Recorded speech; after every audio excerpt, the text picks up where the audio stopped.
Hello and welcome to one and all. This is episode number 44 of the Third Man Cricket podcast.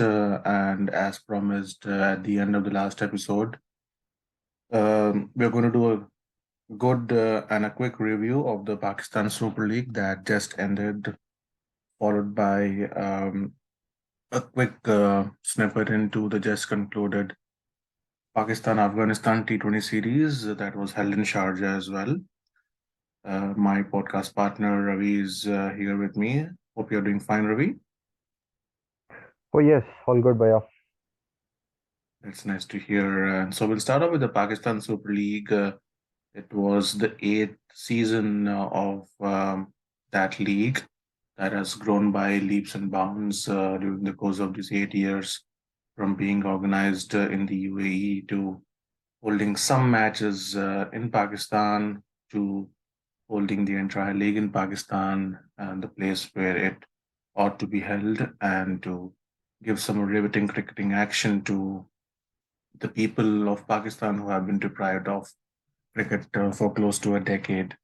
And I think it was another exciting season for the Pakistan Super League, which is soon building a great brand on its own and loves itself to um, call the second most popular T20 league in the globe after the IPL. And this time we had the Lahore Qalandars becoming the first ever team who were successful in defending their title. We have had other teams that have won the PSL twice, but it was spread across different seasons. But Lahore have created a new records of sorts and won it two consecutive times under the leadership of Shahin Shah Afridi. And their investment seems to have paid off over the long run, wherein we always used to see them languishing at the bottom of the table in the first 4 to 5 seasons. And the response from their owners and the management and the coaching staff was they're in it for the long haul. And that's why they seriously scout talent across the country, including Pakistan, occupied Kashmir. And that effort of the team owners and the management is starting to pay its dividends in the last 2 seasons. And that's the reason that they have sort of won the title back to back. And that also gives us an insight into how competitive the league has been, with virtually all the teams having won the trophy at least once. If I'm not wrong, Multan Sultans have always been a force to reckon with, along with the Karachi Kings, Islamabad United, and Peshawar Zalmi, so on and so forth. But a lot of good cricketing action that we got to witness, the local Pakistani talent and the international talent as well. And I'd like to pass on the baton at this point of time to my colleague Ravi, who will shed more light on the season gone by. Oh yes, so it was a great tournament, right? Eighth edition. There's no team that has won it like consecutively, and of course, Lahore with all their firepower, with Shaheen back to his form, were pretty much the favorites to start with, and of course, they defeated Multan Sultans by one single run in the final, and it pretty much started with their first playoff game, wherein Multan defeated Lahore, and of course Islamabad United and Peshawar Zalmi. They played the eliminator. Lahore did actually fight the harder battle, wherein they kind of defeated Peshawar Zalmi in the virtual semi-final, and then go on to beat Multan and avenge their defeat in the first qualifier. Uh, Nonetheless, there are a few talking points that I kind of found, great and interesting with this PSL season 8, and of course, what necessarily happens also with the Pakistan cricketing scene and so on and so forth, right? So, the firstly, what needs to be absolutely talked about is if Shaheen Shah Afridi is actually the future skipper, and I think he's pretty much written it on stone.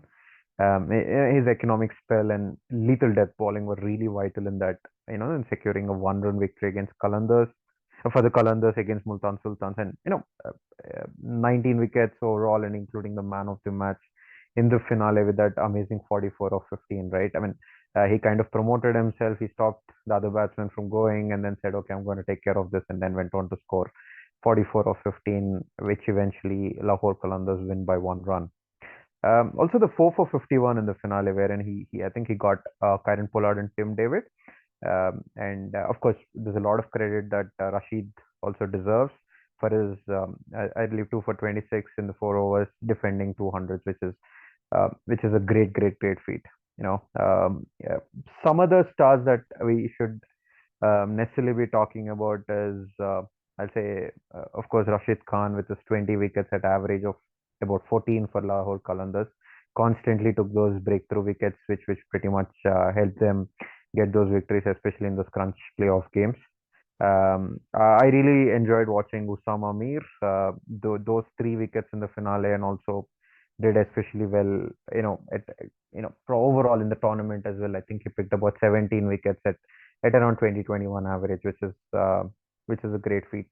I've always been an Imad Wasim fan, but sadly it has been an okay PSL for him. Um, Nonetheless, coming to the batting side of things, I think Rizwan and Babar are again pretty much at the top. One would actually argue saying it was probably expected, but at the same time, the other strong argument should naturally be about a couple of Babar's innings in those crucial games, right, wherein he could have been much pacier. Um, uh, uh, you know, uh, Mainly at Rawalpindi, right? I mean, those games um, against, especially at Quetta, wherein Babar scored that 65 ball, 115, despite at 176 strike rate, but still ends up being criticized because the par score was probably about, say, 240 and 250, right? And then when the strike rate is 200 as a par score, wherein we've seen Jason Roy absolutely going mad. And also that semi-final against Lahore, wherein Babar goes on to score just 42 of 36. Crunch games. Pakistan fans and all of us cricketing fans expect Babar to do more. But while he does have those huge numbers, largely raked up on those flat Rawalpindi tracks, nonetheless, I think for his caliber and for his so to say greatness, definitely he needs to kind of go on to score those critical runs at that junctures as well. Um, I've been kind of discussing this with you, Bhaiya, before. I mean, if you remember, my standout has always been Saim Ayub, who plays for Peshawar Zalmi, opened with Babar, a very stylish left-hander, very graceful. He kind of reminds me of Imran Farhad, one of my very favorite Pakistan openers. His stance and the way he plays on the back foot. I used to really enjoy watching Imran Farhad. And this guy Saim Ayub has been scoring all those runs at a commendable strike rate of about, I think, 165 on average strike rate, which pretty much I think prompted the Pakistani selectors to kind of include them in the current ongoing Afghanistan series. It's not ongoing, the recently concluded one, wherein he's been just okay, not been doing too well. Lastly, I mean, what I also wanted to talk about in terms of performances was, standard performances of Imad Wasim, the batsman this time around. He scored about 400 plus runs, has been a standout, mainly because with Karachi Kings, it always has that amount of chaos, a lot of Twitter fanfare. Karachi fans are very passionate. There's this huge rivalry with the teams from Punjab, mainly Multan and Lahore. And also, all the public tips, him being very vocal on Twitter, him being, very, publicly, I'll say, sometimes raw and very natural with his emotions. So to say, he did really well with the bat as well. He scored about 400 plus runs. Um, Probably expected more from the team. Mainly the bowling has not been very good, but nonetheless, Karachi is always been one such team which kind of had a lot of caliber, but this time around, Imad alone wasn't enough, right? So what also can be talked about is Shadab. I think I was closely looking at him play for Islamabad United, um, and current captain of Pakistan in the in the concluded Afghanistan series as well, wherein his captaincy was quite questioned. I think we'll kind of come to it in some time. But Shadab in this PSL just picked about 12 wickets. We expect more from Islamabad United as well. And he just scored about 130 odd runs, right? I mean, the all rounder at his caliber, the cricketing world always looks at him. The fielder he is also has that leadership qualities. He's a live wire on the field. And this probably goes back to his injury he kind of sustained or probably had during the BBL. Um, a top talent, someone to look forward to in the future, quite young still. But having said that, in the captaincy race, as he was kind of pushed, I think Shaheen makes more promising long-term uh, promise, mainly because uh, there has to be an end date if Babar continues to suffer uh, defeats after defeats. And similarly, Rizwan is around 31 and 32, and they'll genuinely look at who exactly is the succession across formats for that matter. Um, Not a talking point that one would like to discuss, but PSL pitches have been, you know, they need to be really much, very pretty much kind of talked about. Those bunch of games wherein 240 was a par score and people, constantly being chased down. We remember, I think Jason Roy's terrific 100 out there, wherein Peshawar's army go on to score about 245, but still that's kind of chased down. And Multan Sultans also pretty much have that one such game with I think Rai Russo scoring really well. Uh, and the joke doesn't end there, right? I mean, once such games are looked at or probably played, we pretty much have these bunch of posts on Twitter really praising how they've been doing a crazy job, great job given all the cricketing season that Rawalpindi has seen, right? At the same time, actually boasting for a fact, saying that the batsmen are pretty much the game, the most high scoring and entertaining league, and all the PR machinery actually working. But we all know that it's actually a shoddy, a flat track with boundaries actually pulled in, with bowlers nowhere in the question. If top bowlers just go smacked here and there, and where edges really find the boundary ropes, there has to be a lot of questioning that needs to be done. And I think the saner voices have genuinely done it. Nonetheless, I think we'll have to admit that PSL and its ability is all with the Pakistani raw bowling talent, be it in UAE or even in Pakistan. I'm not saying that the pitches should pretty much be doctored or probably curated in such a way that bowlers are only in the game. But at the same time, just kind of denying their existence is what necessarily kind of troubles me. I genuinely didn't enjoy all those games that necessarily took place at Rawalpindi. But nonetheless, I think towards the fag end, we've seen more competitive games. Um, wherein of course the final also has seen 200 being defended here, 200 being defended for a change rather than being chased down. Nonetheless, I think that's something that Pakistani fans also kind of voiced out, and we should see a more uh, balanced pitches perhaps in PSL 9. Um, Lastly, I think I have few players that I kind of really enjoyed watching, who have been pretty much the find of the season. Saim Ayub, Ihsanullah, Abbas Afridi as well, Hasibullah Khan and Mirza Tahir. These players are very promising, and trust me, I mean Pakistan will be closely looking at them. It's just that it's important for them to kind of get that 4 to 5 day, uh, constant domestic games and not just being dragged into the arena. Not all are Surya Kumar Yadav. You'll have these bunch of uh, you know many others um, who should be doing extremely well at the domestic season and then should be given the long haul. Hassanullah and Abbas Afridi, to be honest, have been the find of the season, with their bowling. Abbas is the highest wicket taker, and I think Hassanullah is with, I think, 22 wickets. Both of them do not, to be honest, have a great final.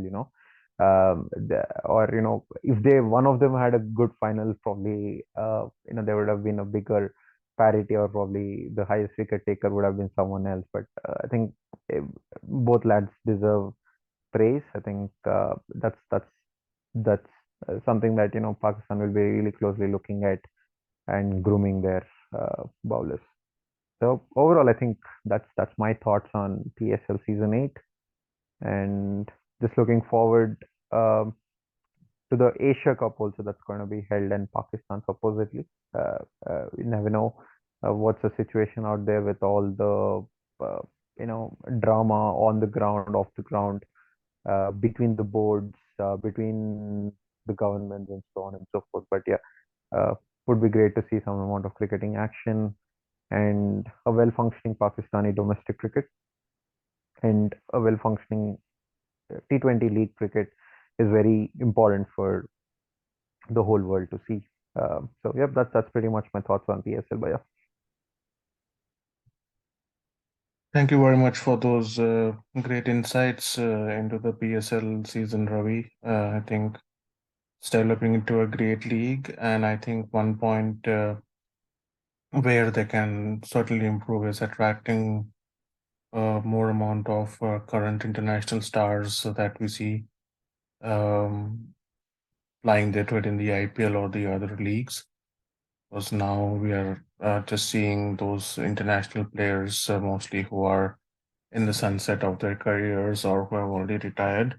So if they can really attract top international talent that are currently playing at the international level, that'll be the next step up for them. And I think organization of international matches in the last year or so uh, will be a step in that direction for them surely, and they have organized this series without any hiccups as far as the security arrangements are concerned. So I think if more and more top class international players come and play there, this will further enhance the standard of the league, give some vital inputs to the young Pakistani players as well, and act as a good feeder system to their national team because we do want to see a strong Pakistan team on the international stage. That's for sure across all the formats.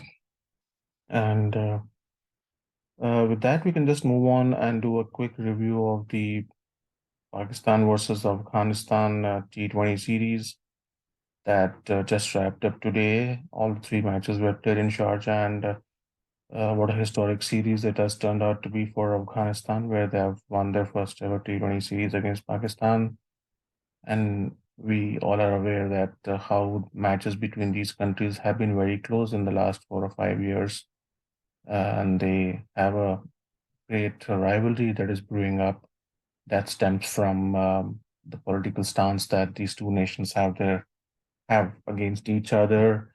And we've seen how passionate the fans also are in these contests. And sometimes we do get to see the ugly side of uh, some uh, unwarranted actions by these fans, where they have literally come to blows in the stands as well, which is unpleasant and not a sight anyone would want to see. Nevertheless, the matches have been very close, and somehow Pakistan have got across the line in most of these close contests due to the lack of experience of the Afghani side, but they are surely catching up. And although the conditions were very, very spin friendly in Sharjah, and Pakistan had rested most of its top players like Babar, Rizwan, uh, Akar Zaman, and also Shaheen Shah Afridi. It was a good opportunity for these youngsters from Pakistan. Most of them were picked based on their performances in the PSL to stake a claim for their T20 side. Not sure how many of them made an impact considering the low scores that were achieved in the first couple of games. And it was not until the final game today that They were able to display the talent and won by a convincing margin. But nevertheless, Afghanistan is a force to reckon with in the white ball game, whether it's T20 or one day internationals. They'll be a very difficult side to dislodge in the upcoming one day World Cup as well. That's going to be held in India. That's for sure. But this series should hold them in good stead and should be an eye opener for Pakistani selectors as well, on which of these youngsters would be the real deal as far as international cricket is concerned, because the gap between any T20 league and international cricket is definitely substantial. So it will help them separate out the men from the boys, to say the least. And on the other hand, Afghanistan have, you know, the mixture of youth and experience. While they have the likes of Nabi, Rashid Khan on one hand, they have, the exciting pace bowling duo of Naveen ul Haq and Fazlul Farooqi, who have come up by leaps and bounds. Rashid Khan leads the spinning duties, but is ably supported by Mujib in that as well. They've got a good crop of young batsmen led by Rahmanullah Gurbaz, Ibrahim Zadran, who have come to the fore and sort of picked up the mantle of being the next batting superstars for Afghanistan, following the departures, of Asghar Afghan, uh, Mohammad Shehzad, and Samiullah Shinwari, and all these guys. So it's nice to see these youngsters come up for Afghanistan.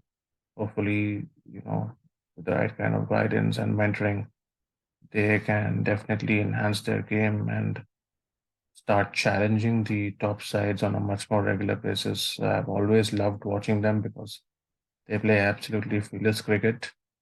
Uh, don't have any particular care for their reputation at this point of time. So we would like to see them continuing in the same fashion, and provide exciting cricket to watch for all the cricket fans. So definitely a red letter day in the cricketing history on winning this historical T20 series against Pakistan. Um, your thoughts on that, Ravi? Oh yes, so good, interesting series. Like you rightly told, there's so much action, mainly because also the fact that it held at Dubai, wherein there's good amount of representation from probably both the teams. And a good series, with top stars being rested, but you still kind of expect Pakistan to not lose. Maybe at least the fans or the entire um, the Twitter was kind of raging with what necessarily has happened in the series with Afghanistan winning it 2-1. Um, first game, Pakistan win toss, the natural, um obvious choice is always to chase at Sharjah, but they bat first. Foolish one may say, stubborn one may say, but I expected Pakistan to score about 150 mainly because they had the batting prowess. The batsmen do nothing, right? I mean, Shafiq repeats those sky numbers, zero consecutively across, and Imad scores a 18 of 32. I was really looking forward to his innings, and I thought he'll take probably somewhere close to 130, but he saved the face, one may say it. Probably, I think they were 65 for 7 at one point. Afghanistan chased it down, but I think the best game in the series has been the second T20. Himad Wasim, I mean, Pakistan win the toss once again, go on to bat. Imad Wasim scores about, I think, 64 and a terrific knock. And also, I think Shada plays a very nice cameo. I thought 130 was enough, but naturally it doesn't feel so. Gurbaz during the chase, he lays that anchor. He knew for a fact that there had to be wickets left, and someone like a Najibullah or Mohammad Nabi, who are known for their hitting prowess, can actually clear the not very huge boundaries. Scores of 49 ball 44. At one point, it kind of was worrying as to what this guy was doing when the I was following the Twitter feed as well, and many Afghani fans were like livid. But I think Najibullah really finished in style with, I think it was a 12 ball 22 or 23, and Nabi scores those quick fire boundaries as well. And not much to talk in the finale. I mean, the third dead game, dead rubber. Afghanistan win toss. They definitely wanted to whitewash, and they choose to bowl. But Pakistan score a very nice 180, 182, I believe, and with Saim Ayub, a star or probably a prodigy that I was really looking forward to, scored an handsome 42 or 44, 40 odd runs, and then a good cameo there from Shadab as well, and Shadab does well with the ball too. Overall, I think Afghanistan winning the series is big for them against Pakistan, irrespective of anything. This Pakistani side, with all the bowlers, right? I mean, they were pretty much in the game. I mean, at least on paper, they were someone to actually give a huge contest. Uh, the Pakistan has very good bench strength, and it should not be written off. Sadly, it's not written off by the world, by the cricketing world, but it's written off largely by the Pakistani commentators. What I didn't honestly understand is with Shadab's captaincy.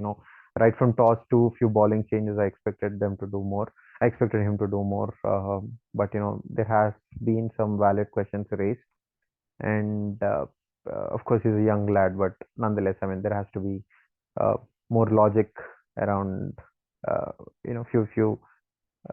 few on-field tactics that are deployed. Nonetheless, I'm happy that Afghanistan won, and it's just time we see uh, Afghanistan rise further up and then probably do well across all three formats. So, yep, that's my thoughts. Thank you for that, Ravi. Like I mentioned, the more competitive cricket we see from the different sides in the international arena, the better it's going to be for all the cricketing fans across the globe. With that, ladies and gentlemen, it's a wrap on this episode number 44 of the Third Man Cricket Podcast. We are surely going to come up soon with a couple of episodes doing the preview of all the 10 teams that are going to take part in the upcoming Indian Premier League season. It's going to be, I think, the uh, 16th season, if I'm not wrong, this year. So it's been a decade and a half of the IPL with great amount of memories and folklore to hinge back upon. But we will do a great preview of the upcoming 16th season of the IPL season with respect to all the 10 teams, and also give our views at the end on who we think are going to be the four teams that are going to make the playoffs of this IPL season.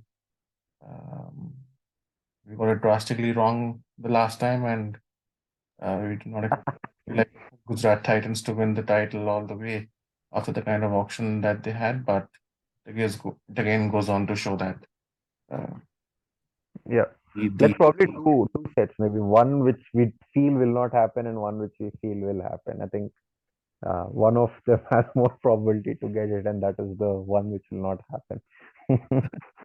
yeah, I mean, if all the predictions of people went as per expectations, then there would be no fun viewing the league. And a league like IPL has always thrown up great amount of surprises with respect to the teams and also the players that have shown through uh, in the last 15 years, to say the least. So we'll be up and running soon on that, folks, and be doing that review. In the meanwhile, please like, share, and subscribe to Third Man Cricket Podcast, and please provide your valuable feedback and suggestions for us to keep improving and provide you a good listening experience. Um, and I definitely going to be trying to get some more pertinent personalities from the cricketing world to be in our podcast. Some of you must have already witnessed the show that we did with the likes of Jared Kimber.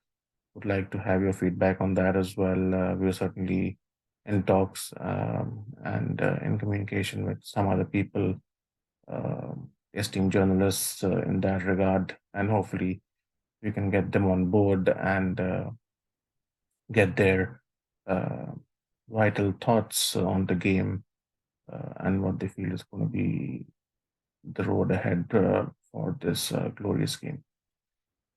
With that, it's a wrap on this episode. Thank you very much again, Ravi, for your time and effort in discussing the PSL and the Pak Afghan T20 series. And we shall talk to each other soon and do the review of the IPL teams. Oh yes, thanks a lot, Pawan. See you then on the other side. Thank you. Bye bye.